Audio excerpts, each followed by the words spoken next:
Good afternoon, good morning, good evening, depends on where you are and when you are watching this.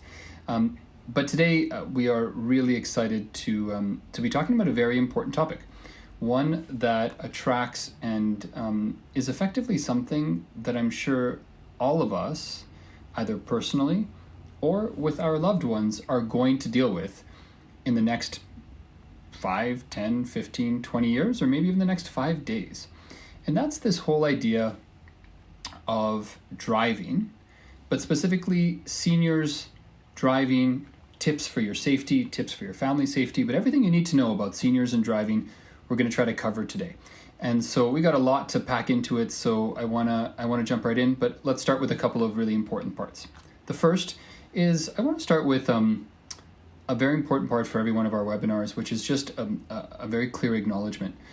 Acknowledgement of the fact that we, as Canadians, as people that are recording this webinar today, we reside on the traditional territories of diverse Indigenous peoples.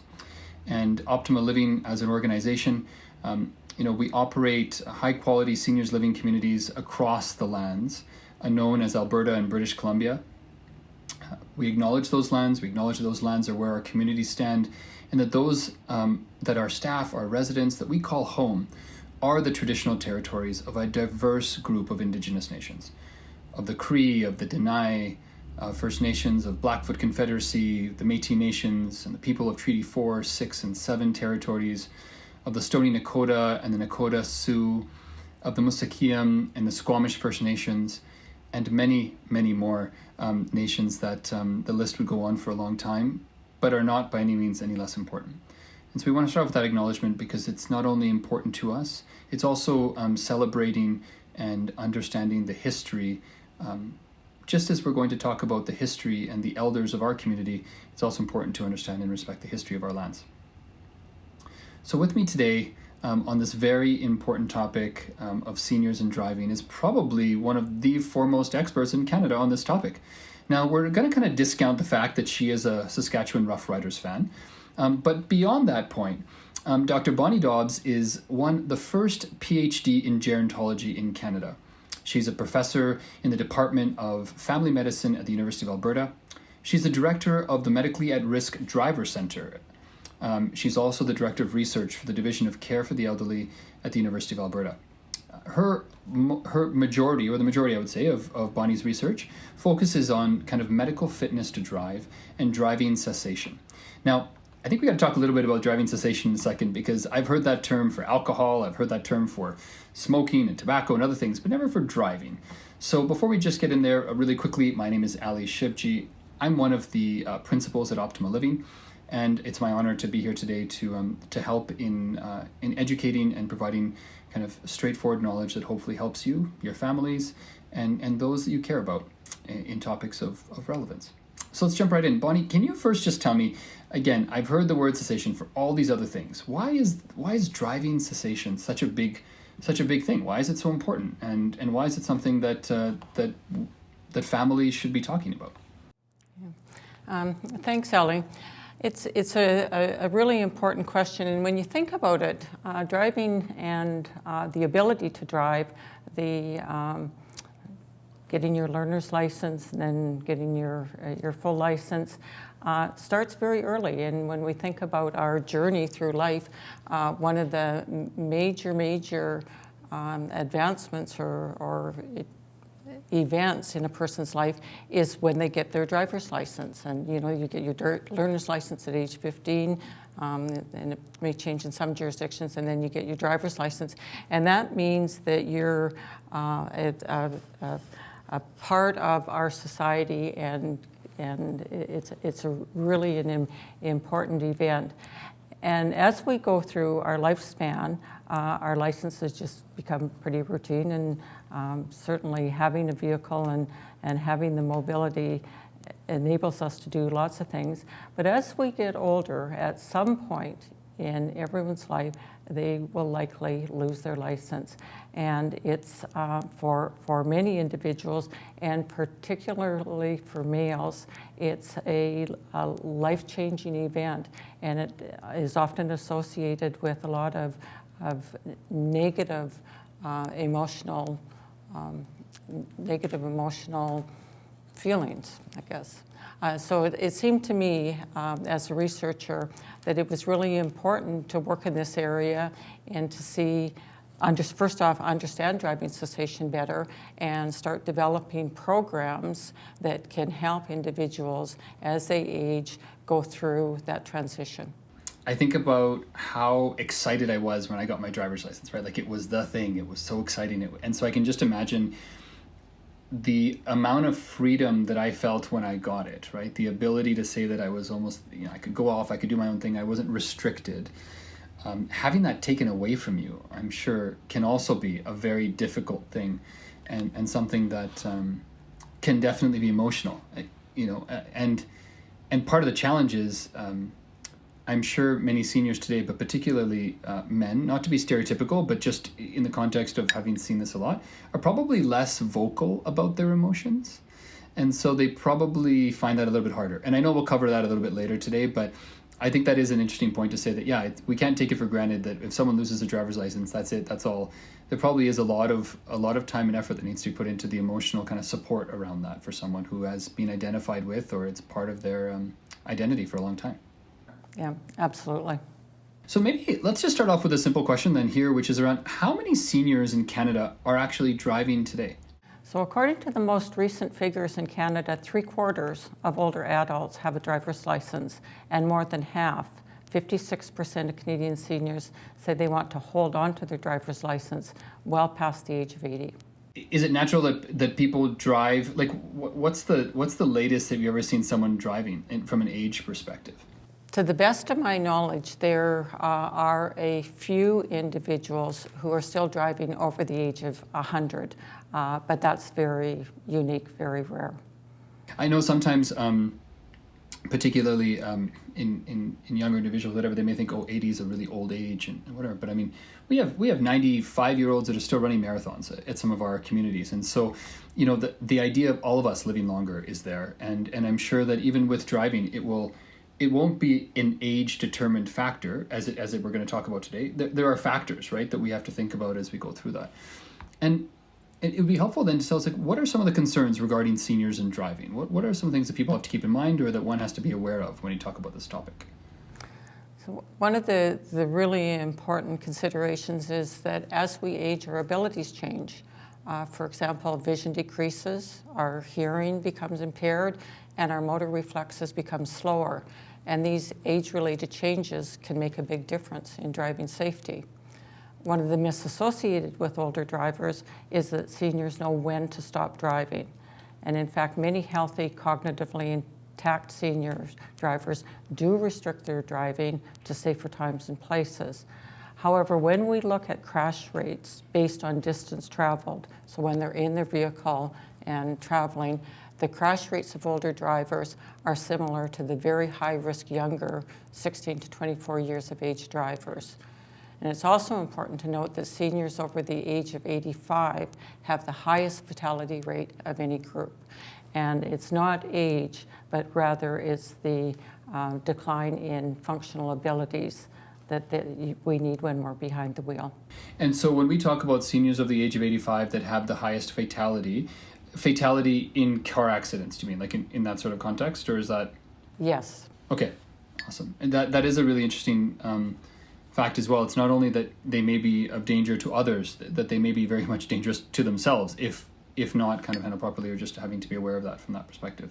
Absolutely. And part of this, as you talked about this idea of like one of the myths associated is that seniors, they know when to stop driving. And I guess that is the whole thing, that people may not necessarily know when they need to stop driving, and they need to be more aware of that. Absolutely. Okay, that's really helpful. So then if we then start to think a little bit about special considerations where people should maybe be more conscious about if they drive or not, what are some of the medical conditions that you think require special attention when we're considering, are we going to drive? Are we not going to drive? For sure, there's a number of medical conditions that can affect a person's ability to drive, and we can categorize those medical conditions into lower risk and higher risk. So medical conditions that are of lower risk for being involved in a motor vehicle crash are vision and hearing impairment, arthritis, heart disease, and diabetes diabetes mellitus as being in medium risk. Illnesses that are high risk, and this is really important, so illnesses that are high risk for being involved in a motor vehicle crash include alcoholism, epilepsy, stroke, and dementia. And in addition, the drugs, the medications that people take, such as tranquilizers, painkillers, cough medicines, as well as sleep medications, also can affect a person's ability to drive.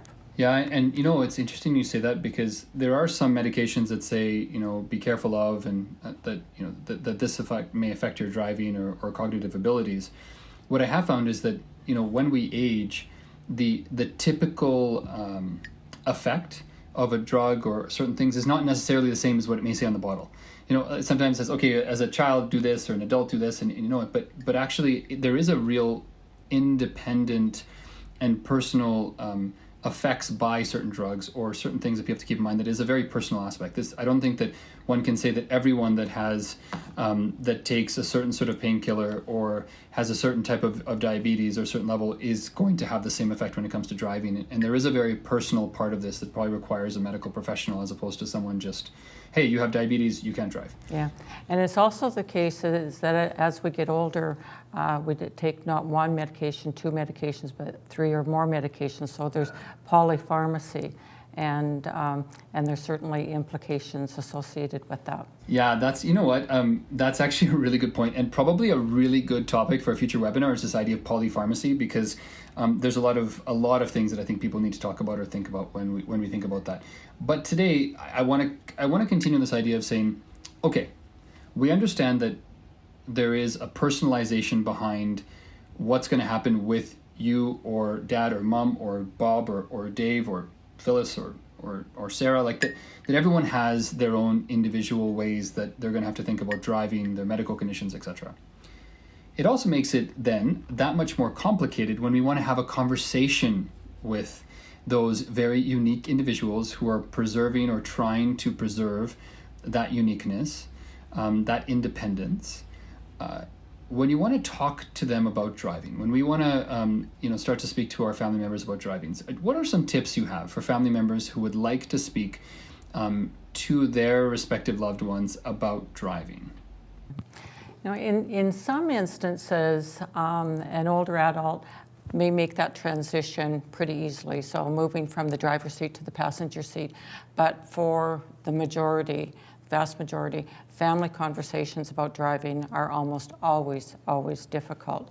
So it helps to start the conversation about driving in the early stages of an illness before driving becomes a problem. So for example, you're 85 years old, you go to see your family physician, and you're diagnosed with early onset, or not early onset, but you're diagnosed with dementia. So you're in the early stages of your dementia. That's a very good time to start having conversations about the need to transition from the driver's seat to the passenger seat. It also helps if the family members assist the older drivers in making plans on how they can stay mobile. So if they can no longer be behind the wheel, how do they get around? So one of the things that we've learned over the years in our research is it helps to set up a separate bank account, a mobility account. So for costs associated with the use of public transportation or other forms of transportation, such as driving Miss Daisy. So moving the funding from what you spend on your vehicle into your mobility account allows many older adults to stay to have transportation mobility. Unfortunately, not very many families or very many individuals adhere to this type of protocol. It's also really important for family members to focus on the illness that has led to their driving cessation as opposed to their past driving record. And again, I think that there's differences between males and females. Males, again, have a more difficult time. So just remind the individual, for example, that it's the illness that's making them unsafe to drive, as opposed to age association or any other thing that they may think. Yeah. Okay, that's really interesting. So it's not like, so someone can't say, well, what do you mean I'm a bad driver? I'm a really good driver. All my life I've been a great driver. I've never had an accident or whatever. Why are you saying that I'm going to be a horrible driver? You're saying, look, take it away from that and spend more time on, hey, because of this illness or because of something here, it's going to have adverse effects that you may not have had in the past. But that's why we're trying to have this conversation. So focus in on that illness as opposed to what their driving record may be or stuff from that perspective. Yeah, and that's really important, particularly for individuals with dementia, because when their license is taken away, the dementia doesn't allow them to recognize that their driving abilities have changed, and they think that they're just as competent, even if they had a crash yesterday. You know, I think one of the things that we find, we often spend a lot of time thinking about what is the best way to welcome someone home in any one of our communities, you know, across BC and Alberta. And part of that is really trying to understand what's important to those specific individuals and specific to them, as well as then to their families. We often find that that you have a client and a customer because of, you know, the children of or the families of may have their own interpretations of certain parts. But what we have found is that oftentimes one of the things that that as we age we're fighting is this idea of losing choice. That, you know, that aging for a lot of individuals becomes just a series of choices that we're losing, or the abilities to make choices that we're losing.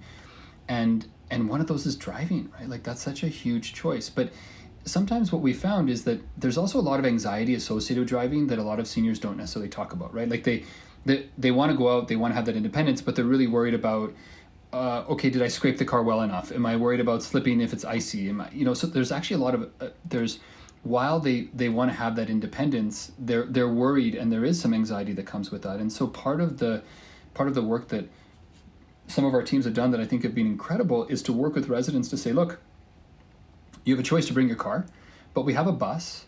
Here are the methods of transportation we have that can allow you to get wherever you want, whenever you want, safely, with the right people, and at the choice and times that you would like, including an extra service like an Uber or whatever, so that you can always have that.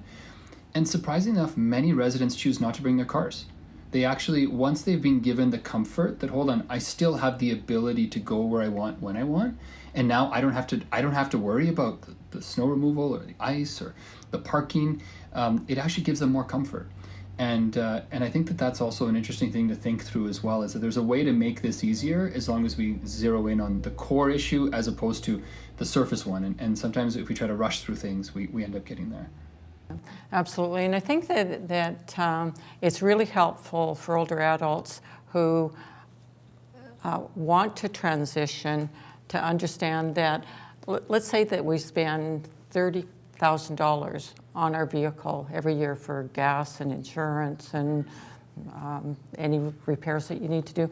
If you took $10,000, so a third of that money that you spent on your private vehicle, and put it into a bank account, and that's your mobility account, that would, I suspect, enable most, if not all, older adults to satisfy their transportation needs in a safe way, and not have to worry about all the other potential negative outcomes that could be associated with driving. Yeah, you could actually enable more mobility for less of a price if you actually thought about it that way. Yeah, absolutely. Of course, I'm not sure we get to that many Rough Rider games, but that's a whole different story, which we'll leave for a different day. Okay, so let's talk then about, you know, as people start to think about reducing their driving, or maybe even they may still be fit to drive, but there are certain times where driving might be a little bit more difficult. And for me, I know particularly, I hate driving at night. Like I'm not a driving at night person. But would you find that driving at night is particularly difficult for seniors? Is it more difficult? Something you have to keep in mind from that perspective? Yeah, absolutely. And the research shows that the age-related changes in vision make nighttime driving quite difficult, particularly glare from oncoming headlights and dim street lighting. And it's not surprising when you talk to a lot of older adults, they have reduced or absolutely eliminated their nighttime driving because of the functional changes with age. It's also interesting that older drivers also tend to stay away from other challenging driving situations such as high-speed roadways as they get older. They recognize that there's been a decrement in their abilities, and so they've accommodated. Yeah, no, that makes sense. And I guess as family members, that's also good aspects to watch out for, because there's ways that we can try to find, simple methods that family members can watch out for. Hey, dad's now actually avoiding major roads. He's starting to avoid nighttime driving, or mom, and that may also be good instigators for conversation, or ways that we can understand that in a better way. Yeah, absolutely. So, is there then an age where seniors should stop driving altogether, or be more cautious, or that there, are there age-related boundaries or things that people should just keep in mind, if nothing else? Everyone ages differently. That is, some older adults have major illnesses or chronic diseases that affect driving. As such, the older drivers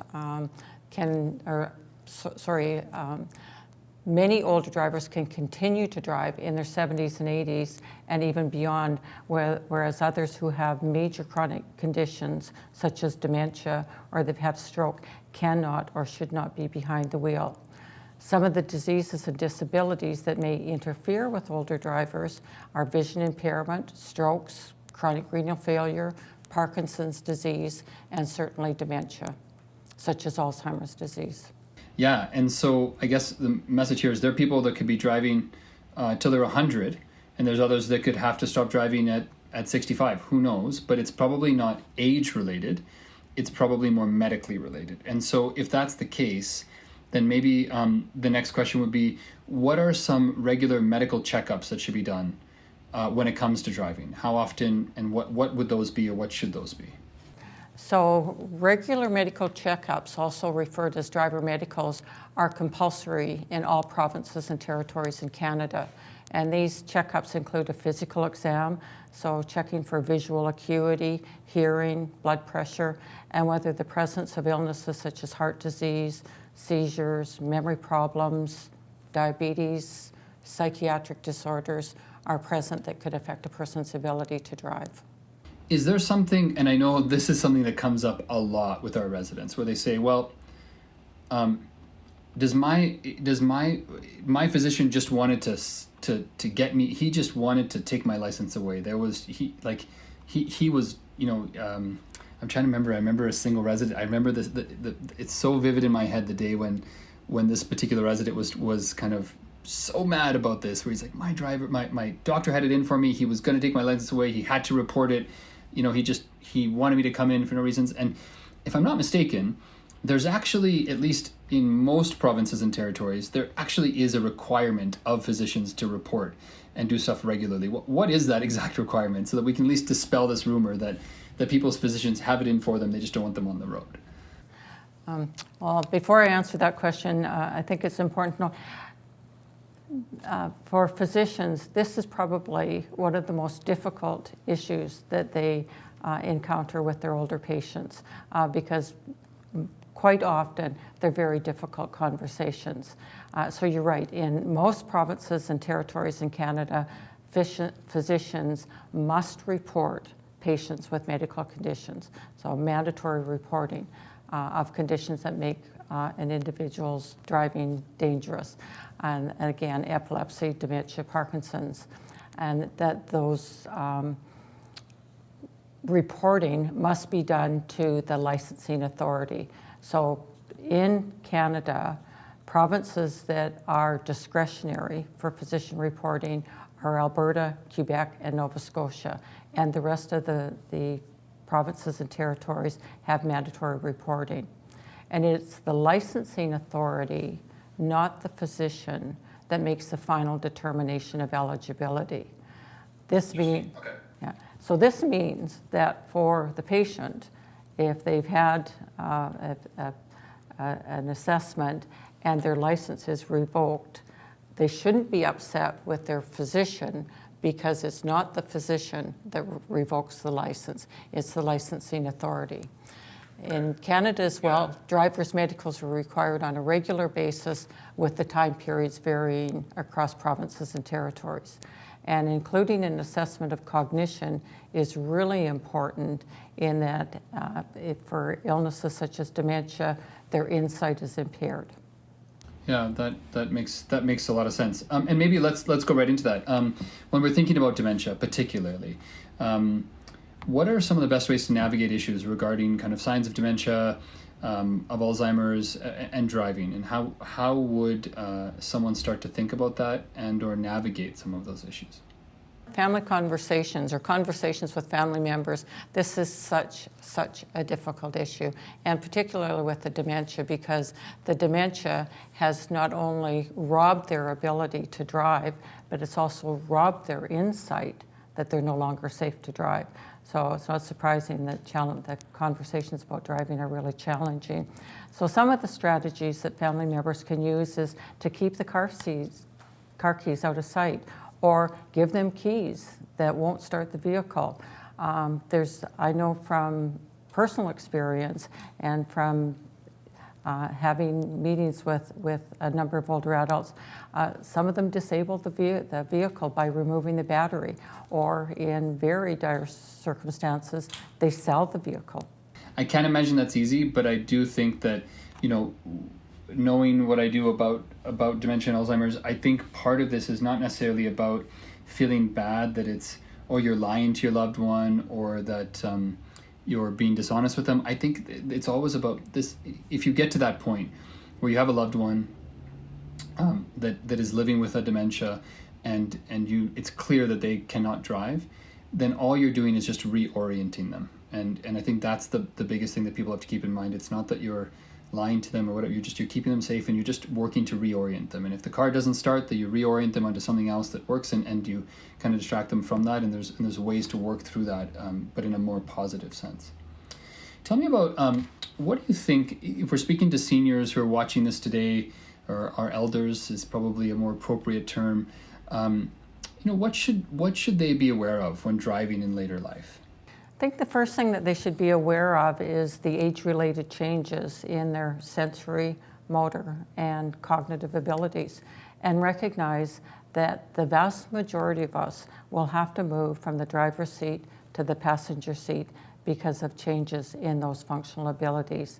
It's also really important to have routine checkups with your physician to make sure that you're medically fit to drive.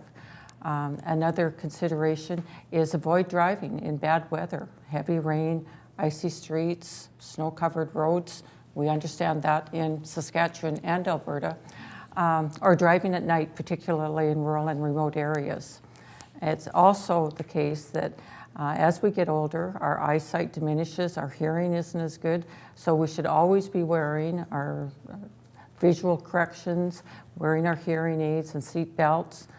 Certainly not using your cell phone while you're behind the wheel. There's statistics that indicate that that's primarily the younger driver, but there certainly are instances where older drivers are using their cells behind the wheel, and that's just simply dangerous.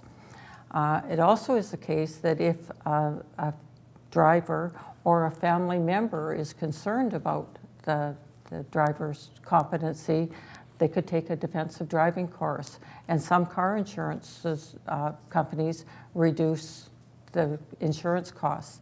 And then finally, each and every one of us should prepare for the day that we may no longer be able to drive.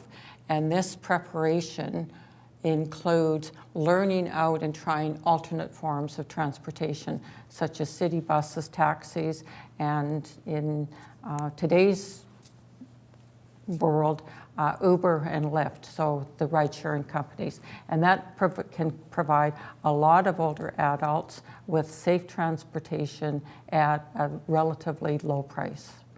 Yeah, no, that makes total sense. We talked about this a little bit earlier, but I just wanted to get into it just to make sure that people understood when we're thinking about this idea of assessments. We talked a little bit about the physician and going to the physician, but I guess I just wanted to ask another question about this, which is, what are the particular or the specific assessments that seniors do need to do to continue to drive? And can I just avoid going to the physician if I'm like, I don't think I really want to see my physician? They're going to say, no, I'm just going to avoid it. Can they do that or not? Like, my assumption is they probably can't, but it'd be helpful just to understand, what are, the assessments that a senior needs if they want to continue to drive. In Canada, in most jurisdictions, I'd indicated that there's mandatory reporting. And there's age triggers. So in Alberta, for example, it's 75, 80, and every 2 years thereafter, you have to have a driving assessment.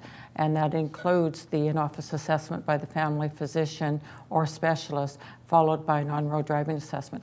So if they decide not to do that, and they continue to drive behind the wheel, they're obviously putting themselves at danger as well as their families. Just in terms of financial considerations, in addition to functional health. We spoke a little bit about, and I think you touched upon this, so maybe it's an appropriate time to just take 2 seconds to talk about it, which is physicians are often faced with the very difficult task of being the ones to deliver this message, right? And the ones to say that, we're gonna, you have to lose your license. You have to go through from that perspective. What is it like for physicians to deliver this bad news? And how do we at least empathize a little bit with what they have to go through when they're doing this? This is one of the most difficult aspects of practicing medicine, is delivering the bad news about having the driver's license revoked. I think that some physicians become quite good at that and have conversations with their patients, and whereas other physicians, it's very, very difficult. And when you think about it, it's a life-changing event. And physicians having conversations about having the license revoked, having to move into the passenger seat, I think in some instances, the individuals accept it. But for some conditions, especially for dementia, it really is a difficult conversation because the dementia has robbed the individual of their insight that they're impaired. It's not an easy conversation for physicians, and I think that we have to admire and respect and appreciate all of the things that they do to keep our roads safer. Yeah, no, I can appreciate that. Our physicians often don't have an easy task, and I think it's important to both recognize the incredible work they do on an everyday basis, let alone during COVID or other stuff, but also that sometimes we inadvertently rely upon them to convey some of the most difficult pieces of information, and that's not always an easy thing or things that they're always trained to do either. So, I think it's important for us to keep that in mind for sure. So, I am a senior. I'm 80 years old. I've lost my license. It's been taken away from me. I feel robbed. I feel dejected. I feel like my identity is being taken away from me. I feel frustrated. All of these things. What are some tips for coping with that physical aspect of losing one's license, and as well as kind of coping with the emotional aspects of it? There's certainly a pretty good body of research now that shows that older adults, driving cessation almost doubles the risk of increased depressive symptoms. So one of the things that, and again, it's really important to start having these conversations early in the process. The person needs to give themselves time to get over the loss.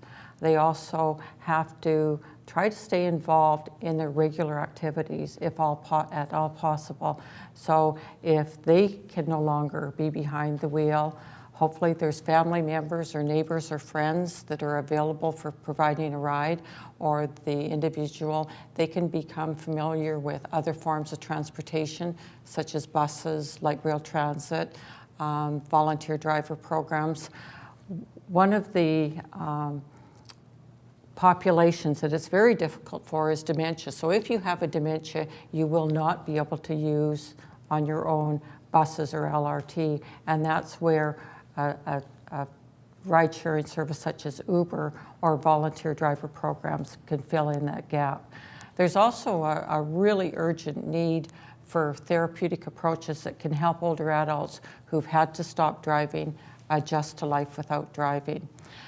One of the most impactful research areas that I did was on driving cessation. And we had developed support groups for driving cessation, and we had individuals with dementia and their family caregivers, and we had a clinical psychologist hosting the patient with dementia group, and then we had a social worker host the caregiver group. And it was just absolutely heartbreaking, but really insightful to hear and understand how difficult it was for individuals, especially for males, to do that transition from the driver's seat to the passenger seat. It was like they saw it as an indicator of being incompetent, and for many of them they said, I just have no reason to live.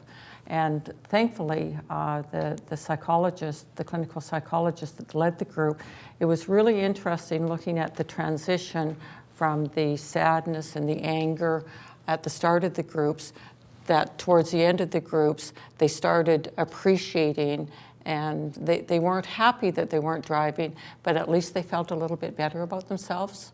And the caregiver group, again, the social worker, really important to have support for that part of the population, because they go through almost as much as what their family member goes through. It's a very, very, very difficult area, and hopefully the recognition, some of the legislation, the policies we have in place, our family physicians that understand and have the conversations with their patients, and then the opportunity to be in a support group with other individuals really makes a significant impact in terms of how they feel about themselves and about how their journey on driving cessation will go forward. Yeah, that makes a lot of sense. And I know we're coming to the end of our time here, but just when you said there's an urgent need for therapeutic approaches, is there something that we should ask for in this webinar? Is there something that we should tell the world about that they should start doing or looking for, or that is there something that we can do to help here, like, in terms of how to address that urgent need? One of the major initiatives that would help is to have a dedicated stream of funding to host driving cessation groups. The groups that I ran, I had applied for research money and used it as a research project. But what we need, I think, driving cessation support groups in all of our communities, with funding coming from the provincial, territorial, and perhaps even a national level. Well, it's a good thing to put it out there, at least so we can start that conversation. Well, Bonnie, I want to thank you for your time today. We've talked about a lot. We've covered many topics, right? We talked about everything from this idea of why, how many people are driving, how many seniors are in driving, what are some of the concerns about seniors driving, what are some of the medical conditions they got to think about, tips for families to navigate those difficult conversations, what it's like to drive at night, or what you have to keep in mind when you're aging or you're living with certain medical conditions if you have to drive. We talked a little bit about the medical checkups and the fact that it's not your doctor that decides, it's actually that the licensing body that decides if you're not going to drive or not, but what we have to keep in mind and do on a regular basis. We talked a little bit about Alzheimer's and driving, what people should be aware of, as they age later in life. And then talked a little bit about how we can cope with the physical loss of a driving, the driver's license, in both the emotional aspects as well as the physical aspects. So covered a lot in a short period of time. For those of you watching, thank you so much for taking the time to watch with us today. If you haven't already, check out some of the many other, in fact, over hundreds of different pieces of knowledge that are on the Optima Living website that talk about a lot of the side topics we referred to today: caregivers, dementia, aging and being fragile. How do we think about many of the things that tie very well into this topic? And if you have any suggestions for us about other topics you'd like to see a webinar on, please let us know. Send us a note, jump on our website. We'd love to hear from you, and we look forward to seeing you soon. Thanks very much and have a great day.